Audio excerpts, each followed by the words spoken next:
I love you. How special are those words between two young people? Valentine's Day is the supposed day of love. On February 14th, more than any other day of the year, romantic couples shower their better half with gifts and tokens of appreciation. Much about Valentine's Day is well known. The handwritten cards, chocolate hearts, and red roses are all staples of the annual tradition, recognized easily at any convenience store. However, much about the holiday and how it came to be remains a mystery.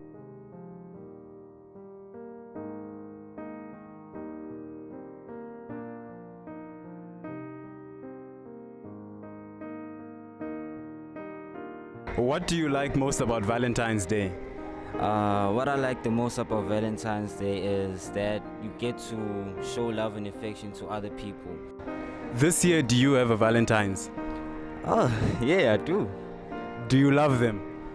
Yeah, I do. Do they love you? I'm not sure, but I hope so.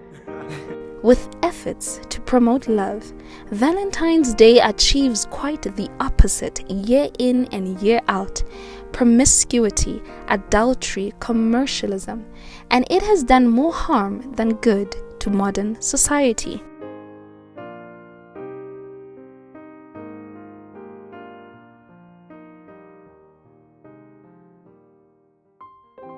It was 13 February 2022, my first time to do literature evangelism. The experience I have, it was so powerful in such a way like I never did it in my life. So because of that, I never thought that it's something which is powerful. But the experience which I have today, which I want to share, it's really interesting. We met a pastor, and that pastor, we started discussing with him, showing him the love of God. We showed him the step to Christ. Then he tried to teach us about the love of Jesus Christ, John 3:16. But later on, when we asked him, since Jesus loved us, then what can we do in order to express that love or to return love to him? Then he said, no, you just do good. But later on, we asked him to say, John 14:15 says, if you love me, keep my commandments. Then now he started to say, no, you can just, the commandments of God is the one of love. Then we said, okay, you are right, it's the one of love. How do you love God? If you love God, will you worship the idols? Then he said, no. If you love God, will you play with the name of God? Then he said, no. And then we said, if you love God, will you break the Sabbath? Then he said, what is the Sabbath? Then we saw that even the pastors, they don't know about the Sabbath, and they are reading the Bible. And one of the things that pastor said, he had a class, he's a teacher. He said he goes deeper into the Bible, he studied the Bible, but he don't know the Sabbath. He knows there's a commandment. There are commandments, but nevertheless, we took his number and we are praying that God may open the way for us to sit with him and discuss. Thank you. In 2020, I was praying to the Lord and asking the Lord, can you please send me to the prostitutes? Help me to minister to those people and help me to share the word to them, because I believe that they need you. I was always crying and praying for them, because every time when I was thinking about evangelism, I was thinking about those people and how people, they treat them as if they are nobodies. And I believe that the Lord can still work in those people's life. Then I kept on praying and praying and praying and praying. And I even forgot the prayer, because 2021, I forgot the prayer, everything was fine. 2022, the Lord today, He sent me to the prostitutes to minister to them. And I was doing literature evangelism. I gave them books. Almost maybe 5 prostitutes, I gave them books. And it shows some of them, I didn't even went to them. They came to me and asked for the book. They asked for Christ. So just to see that the Lord can hear our prayers and the Lord does not forget. You may forget, but the Lord at the right time, He will send you to the right people. I had a good experience. This would be my first time. I had a very lovely experience, although there were a lot of rejections. So when we went to this one mall, this other lady cried because she said that she had never heard of a person named God or named Jesus.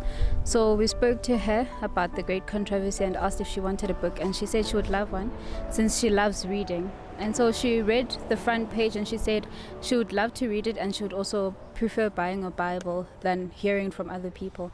And she also asked whether there was a church nearby, and we directed her to a church here in White River, yes. So I'd say that I would love doing this again, and it was very fun. Thank you. I went to an old lady who started crying when we opened up about the issue of Christ, and then she started speaking about witchcraft and her son killing himself and his wife. And then all those emotions came along, and then she started crying because of the experience and everything that was happening. She never got time to speak with anybody about it. So when we got there, it was like Christ has prepared all of us to go there. And then at that time, I got to speak to her, and then she was very emotional, and she was very, very, very touched. So this part, this mission, it was very a success in a sense that people got to be touched, and I really learned a lot in this excursion that we went to. I also learned of how people out there need the gospel, because I was targeting people who were smoking in corners and there, thinking that they will reject me. But to my surprise, everybody was receptive, and they were all understanding, and they were all communicating on what about this Christ, what's happening, what's his deal, and they want to know why did he die for me, and all these questions. So to me, it was very powerful, and I would love and encourage everybody to do it, even in your villages, even wherever you are. Please try it, and you will see the effects, and pray that the Lord will be with you. Thank you. At first, we met with many rejections. Like the whole street, we were just rejected left, right, and center. Until we turned on another street, that's when we started seeing fruits of what we were doing. So we started accepting the message and listening to us. We met interesting people, The simple method that I was using was asking people if they will be celebrating Valentine's tomorrow. And interesting, they'll be saying, no, I won't be celebrating Valentine's, I hate that holiday. And then I'll ask them more questions regarding why they hate the holiday, and then they'll express the hate, the anger that they've experienced in these relationships. Then that's when I got the opportunity to divert the attention to the love of Christ. So interesting, we met another guy. He even asked me if I had a girlfriend. When I was asking him if he'll be willing to die for her Valentine, or if her Valentine would be willing to die for him. I said, no, I wouldn't die for anyone. In fact, I didn't meet anyone in the street who agreed that they'll die for anyone. No one. They were all rejecting, saying, no, I won't die for anyone. So then I told them about Christ who died for them. So we met interesting characters, and actually we have two appointments basically. One with the evangelical pastor, and another with this guy. He didn't have his phone, but he invited us. He gave us his Facebook handler name so that we can search him and then exchange the contact and start the Bible studies going forward. But the experience in the field was very amazing. Street evangelism is great. The whole evangelism process was not as difficult as previous experiences. As it was previously said, people were quite receptive, and so interesting situations was when we went to talk to those other ladies, and the person I'd went with, Angel, I think, she spoke to them in English, and they were like, we can't hear this in. And then I spoke in Zulu, and we spoke and spoke and spoke, and then they were like, we're waiting for the time whereby you tell us how much those books cost, because we don't have money. And I was like, no, those books don't cost anything and stuff like that. They were like, for free. And then everyone wanted a book, and it was quite interesting. As we began evangelizing these areas, people were so receptive of the word. It was one of the easiest, personally the easiest evangelistic literature distribution that I've been on, because the people were so free. They would come running and say, please give me a book as well. What is this book about? I also want, and I just tell them, no, it's about God's love for you, and since it's Valentine, I just want to redirect your minds to, where the source of true love is and who is that love. So people were quite receptive. And one highlight that really stood out for me was this guy that I met standing outside the mall. So he was an Uber driver, and I was waiting for passengers to transport. And I went to this guy and started a conversation with him. And I said, hey sir, I want to offer you this book. It's about God's love for you. And I was like, okay, if God loves me, then why am I still here and why is he there?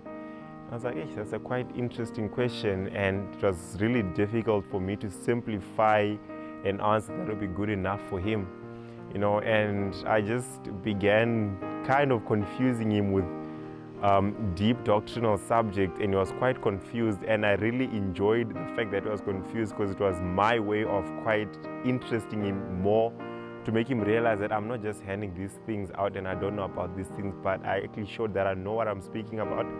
And the confidence that I showed, or that the Holy Spirit really showed through me, really sparked up an interest in him, and he started opening up and saying, please share more, you know, and he started asking more questions and more questions. I was like, you know what, here's a great controversy. This book will explain so many questions that I cannot really explain now due to time, and you know, but this book will explain a lot of things to you. Then I asked him, do you know Martin Luther? Then he's like, yes. And I was like, no, not the Martin Luther, the politician, but do you know Martin Luther, the original reformer Martin Luther? I was like, no, I have no clue who's that. I was like, okay, do you know William Miller? And he was like, no, I don't know that. So I was enjoying the fact that he didn't know these people, because the more he didn't know, the more he actually realized that he doesn't know, and it brought a lot of interest in him. So as I continue, I'm like, do you know what happened during the dark ages of the Roman Catholic Church? And I was like, can I have that book? And I was so happy to give him that book, and he was like, can I get your details if I want to buy another one, because I have someone else that I'd actually like to share this book with. And I was like, my man, take another book. And I gave him two great controversies, because he needed to share with someone else as well, which was really inspiring for me, and it really warmed my heart, because I actually realized that this guy was actually interested in, you know, the truth. And then he opened up even more. He started asking me, you know, I tried to read the Bible, but I failed to understand some parts of the Bible, you know. And I was like, hey, I understand what you're going through. Many of us really struggle with the Bible. And I shared with him a tip of how the Bible was easy for me to read. You know, I just told him, look, if you focus on the 4 Gospels, it will really be easier to understand the Bible. Just read the Gospels over and over and over again, and you really understand what is really going through. And I was like, okay, I really understand. I was like, okay, here's the steps to Christ as well. You can use this as your devotional book, and it really will explain a lot of things and simplify many things. And the guy was just glad, he was just happy, and because he was happy, I was happy. So this was my highlight, and it really made an impact in my life. You know, I realized that when we work for others, Christ works in our hearts as well. So I really enjoy evangelizing, especially literature distribution, because there are so many discouragements that you get in the field, but these discouragements actually shows us our flaws and where we need to ask Christ to help us with. So I really enjoyed the program, and I hope we can do it again. Thank you.